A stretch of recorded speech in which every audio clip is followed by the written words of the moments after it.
This review is brought to you in part by Ryder's Hobby Shops, where the fun begins. Stop in to one of Ryder's 2 convenient Michigan locations where you'll find a full range of the latest hobby products, supplies, parts, tools, and paint. Thanks for joining us at Right On Replicas, where we're proud to bring you the best scale model kit reviews on the planet. This review covers the re-release of the Kenworth W-900 Aerodyne conventional tractor by Revell through the monogram name. And the kit is a larger 1/16 scale with lots of detail. It's number 2508 in the catalog, and there have been previous releases of this kit in many box arts, but largely the parts are the same. It's a skill level 3 for the advanced builder aged 12 and up, and there are 278 parts molded in blue, black, chrome, and clear, including vinyl tires and water slide decals. The instruction sheet is typical Revell book style. It's easy to follow, and the build starts with a chassis, nicely detailed, and most of it can be assembled prior to painting. The motor is fairly detailed and has a low parts count, and the chrome is bright and crisp. The interior is highly detailed, but lacks decals for the dash. The cab is a single part with multiple part sleeper. Painting the cab as a unit is difficult because of the glass in the sleeper roof. The assembly is pretty straightforward, but it can be tedious with a lot of chrome being glued to the painted surfaces. So work carefully to build a quality finished kit. Overall dimensions are about 20 inches long, 6 inches wide, and 8 1/4 inches high. Here are the decals for this kit. As you can see, the colors are nice and the registry is good, but you're kind of relegated to certain body colors because of the decals, as these are the only ones available. Nonetheless, I suggest you use some of the setting solutions available in the aftermarket to make sure that these conform to the contours and stick well to the body. In addition, you'll find that we use Model Master's liquid cement for most of the construction. Occasionally, however, super glue is used for strength and white glue for clear parts. And as always, follow the manufacturer's suggestions when using any of the products seen here for your own personal safety.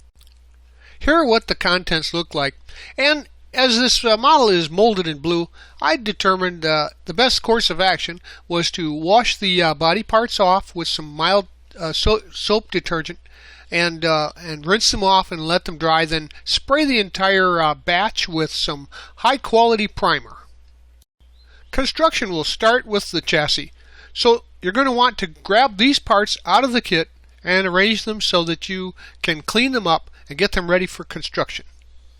Attach the front frame horns and then add the front motor mount. Add the radiator support and assemble the 3 center cross members to one side. Then assemble the rear axle stabilizer and install the cross members from the front middle, rear middle, and then the stabilizer, and finally the rear cross member together. Assemble the front leaf springs and install those. Add the front axle and the tie rod to the leaf springs. Assemble the fuel filter and install it onto the frame. Then paint the shocks black, but don't install those yet. We can grab these parts to assemble and install the power steering reservoir. Attach the steering box to the frame and add the linkage in place. And paint this completed frame unit as a whole. I used a metallic mix for mine for the frame, but the instructions call for a semi-gloss black. Now with the frame and the shock absorbers suitably dried for construction, scrape any paint off of the contact areas where the glue goes to make sure that you get a good bond. This goes for chrome parts too, especially on this kit. Get these parts out and paint the front brake drum steel. And the brakes units are assembled and then painted black. Now add a brake unit to the drum and install the drums to the axle.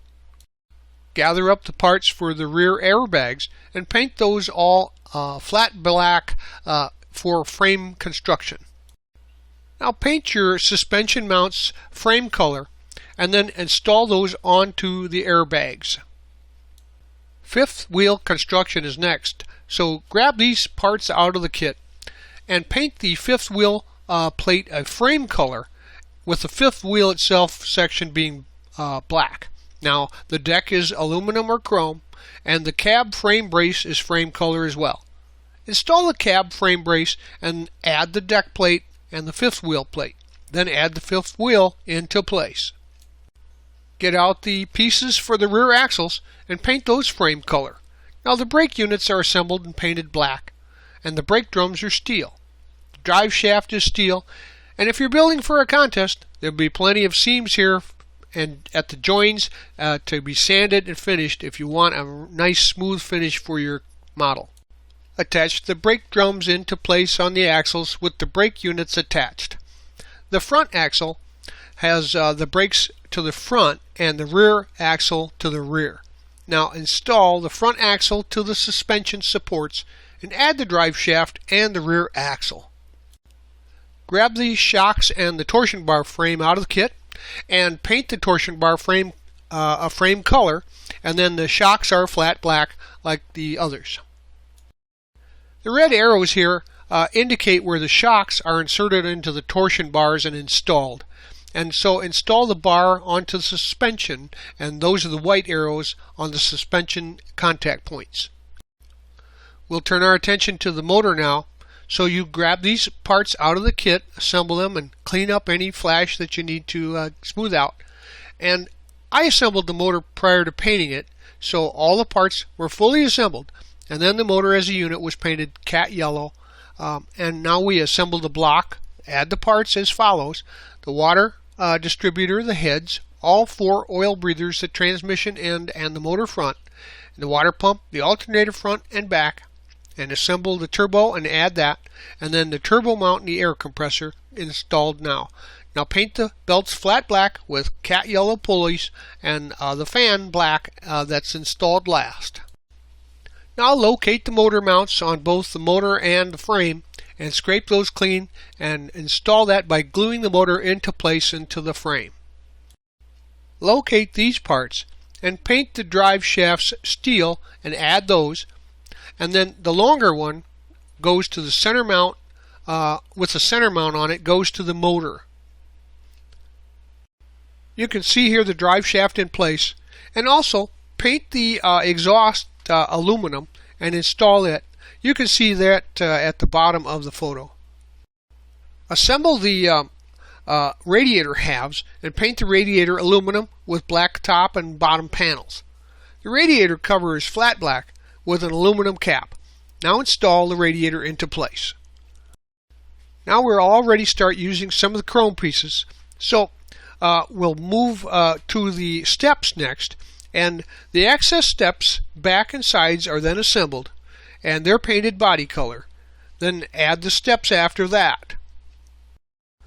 Now get these parts out for the fuel and air tanks, and we'll assemble those next. And note that there's just no way to cure the parting line issue on the fuel tanks without assembling those, completely stripping the chrome and using some putty to repair them, and then refinishing the tanks in chrome or paint.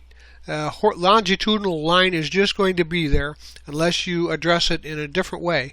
So assemble and paint the air tanks aluminum and add the fuel caps and add the 2 decals number 2 and 8 to each tank. Then install the air tanks to the back of the fuel tanks.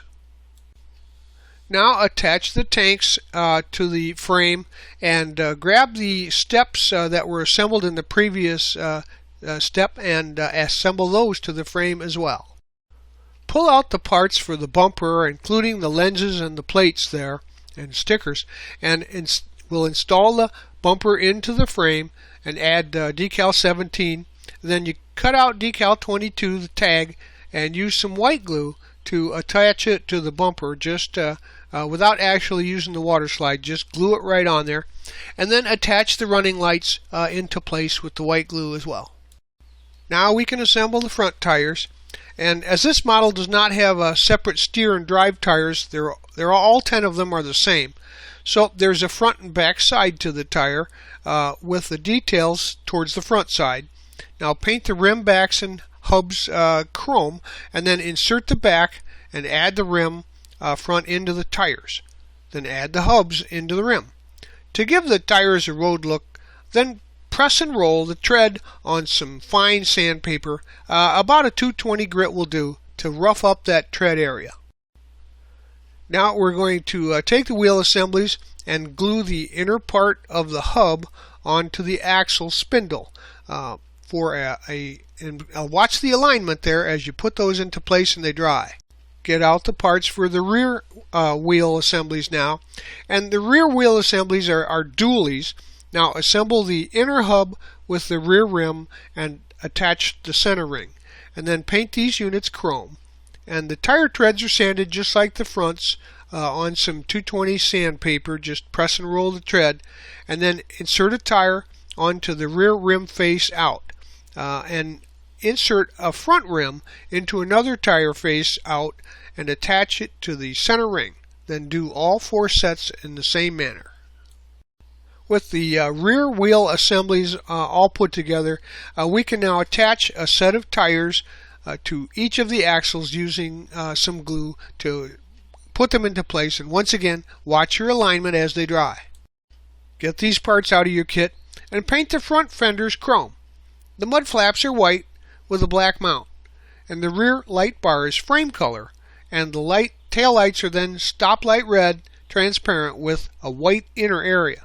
Use decal 16 on the mud flaps and install the fenders and flaps. Now install the tail lights and add the tail light bar to the rear frame. It seems like a lot of work so far, but here it is. Now you have a rolling chassis on which to base the rest of your model's build. We can get started on the interior. The color is your choice.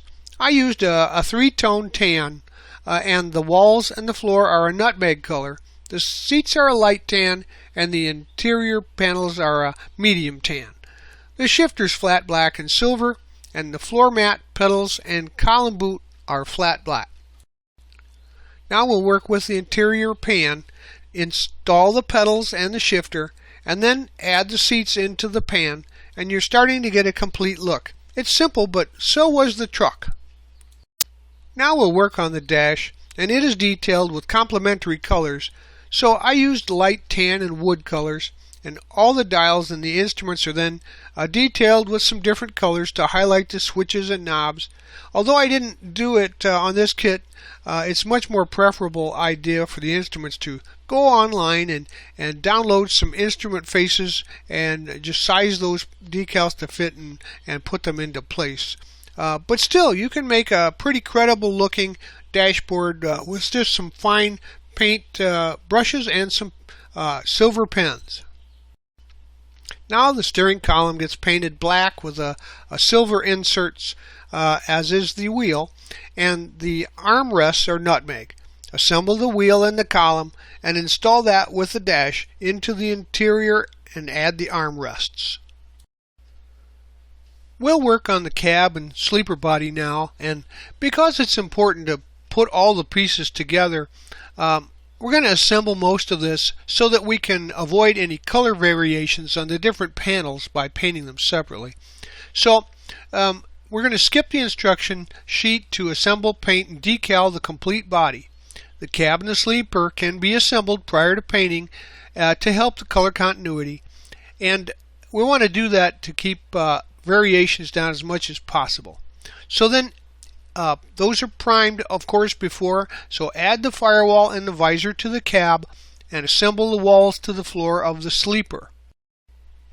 Using these parts, we'll put the air tanks together, air filter tanks, so there's 2 of those, and they're assembled and the mounts are added to the cab, and then again joining the halves will create some seams, so you may have to do some filling there if you want a nice smooth finish.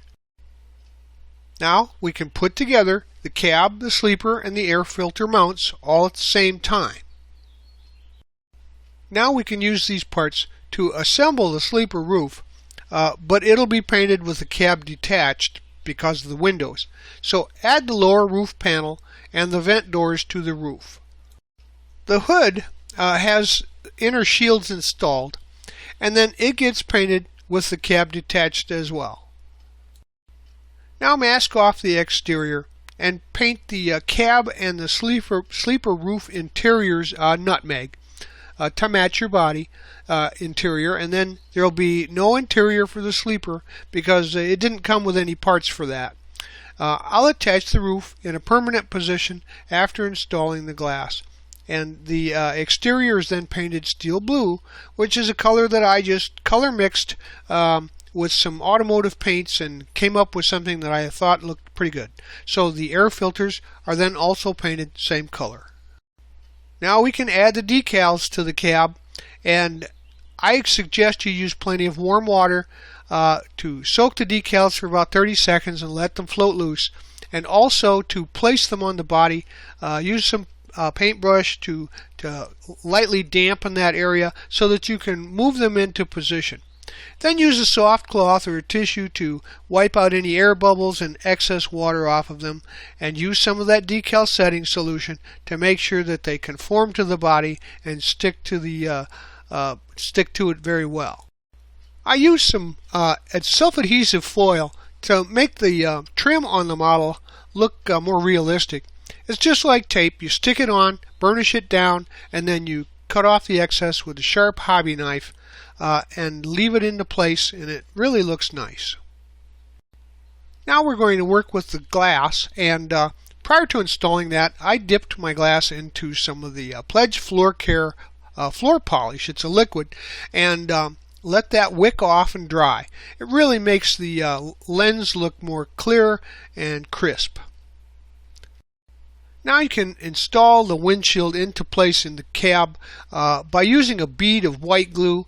It dries clear, so it's a good choice without fogging up the glass. The sleeper roof comes with tinted glass, and I wanted a darker tint, so I thought it would have more of a reflective look. So using some real auto tint, I cut the shape and replaced the glass, the kit in the glass with a tint, and I glued it into place with some white glue. Now go ahead and install the sleeper roof into place. Now we can go ahead and install the interior. Just slide it into the cab straight down until it's flush with the windows. Then mount the cab onto the chassis. As you can see in the with the red arrows here, there are some pins to line things up, and I used some super glue to attach this to make sure that it had good strong bonds. Now later on you'll probably find a little fit issue between the front cowl of the cab and the hood, so you can cut the location pins back a little bit and leave the alignment tabs as they are. And although it's a minor issue, sliding the cab forward in this way a little bit will fix the problem. So you may also have to adjust the hood brace length. So gather up these parts and install the windshield wipers at this time, and get the other parts staged and ready for assembly. Attach the air cleaner top and install the air filters to the cab. Now paint the ducting flat black and add the ducting. Now note that the ducting was a little off on my build, and I'm not sure if I made an error there, but when I went to check it, it just didn't line up right. So keep an eye on that alignment when you install those pieces into place. Paint the support bars flat black and install each to the firewall and then to the radiator. Assemble and paint the exhaust aluminum color, and then install the exhaust to the crossover and then to the cab. Get these parts out and paint the roof light lenses a transparent yellow and install them into the light nacelles. Install the lights onto the cab roof. Then you can go ahead and add the horns, install the door handles, assemble the stacks and install those, and then there's a grab bar for the driver's side stack only. Now we can grab these parts and go ahead and paint the step rungs an aluminum color. Now install one of the steps on the driver's side and the two-step unit on the passenger side of the sleeper. Attach a handle to the doors of each side, and then add the rear grab bars and install the badge to the sleeper. Get these parts out of the kit now, and using some super glue, assemble each mirror and install them onto the cab. Remember to scrape off any chrome at the point where the contact's made with glue so that it will bond to the other plastic. Paint the hood hinges steel, and the grille gets a 50-50 wash of flat black and thinner. Then paint the KW logo for the hood a red color and insert the headlight lenses into the bezels and add the headlights to the hood.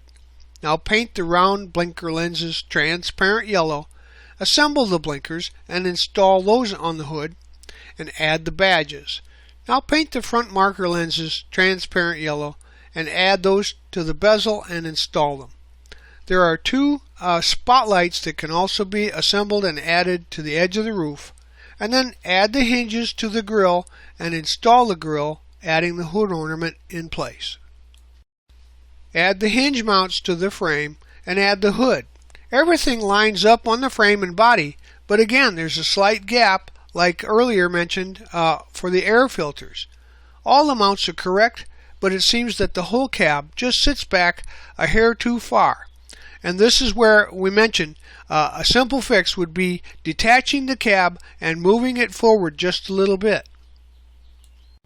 As you can see, this is quite the kit. Lots of pieces and lots of detail, but she comes together like this and looks great. Here's a shot of the completed front end, and here is the completed rear end of the kit. It's a pretty impressive looking semi-tractor, and it's going to look great when completely finished on your shelf. Now the manufacturer has provided a nice finishing touch. There was chain and some cord that wasn't mentioned in the instructions, and these are all the parts that were left over. But I'm sure that with a little bit of research you'll be able to find where all those cables and some chain might be used to enhance the look of the truck. Well, there you have it. What an impressive looking beast this is. It takes up a lot of real estate on your shelf and sits just under 2 feet long. It's pretty big. But building it is not that difficult really if you take your time and work slowly. Parts assembly need a little extra time to cure, and super glue is helpful for some of the spindly chrome parts. Starting with the chassis, the build is straightforward, assembles nicely. The frame was straight, had no issues with any parts fit. The motor was detailed but somewhat simple, as most of them are molded in, so the parts count was lower, and it fits in the frame nice and solid and lines up well. The interior is overly simplistic, and there's no sleeper interior beyond the seats and the dash. The interior is almost bare. The dash details are good, but you'd expect some decals for a level of this type of kit. Anyway, you could also print some out if you can find some on the internet we're using a color printer. The body assembly was good, the fit and finish was nice, and there weren't very few parting lines and mold lines that were problematic. They sanded off smoothly. The cab and the sleeper were straight and they fit together well. The only one issue was the hood fit, which we mentioned a couple times here, and if you move that cab forward, I think that would cure that issue. And there's a few things here and there that make it a little harder. It's not a weekend build, and I think it's right to be rated as a level 3 for the advanced builder. It'll take some extra work and time, but once it's finished, wow, what a impressive kit for your display shelf. Overall, it's a great kit, and we're happy that it was re-released. If you could find one, they're still available at online auctions and sometimes at your local hobby shop, so get one and put one on your shelf. Well, there you have it. We hope you liked this step-by-step premium model kit review. And so that you don't miss any more, please subscribe to our YouTube channel. But you can find us on Facebook, and as always, at our website on www.rightonreplicas.com. Thanks!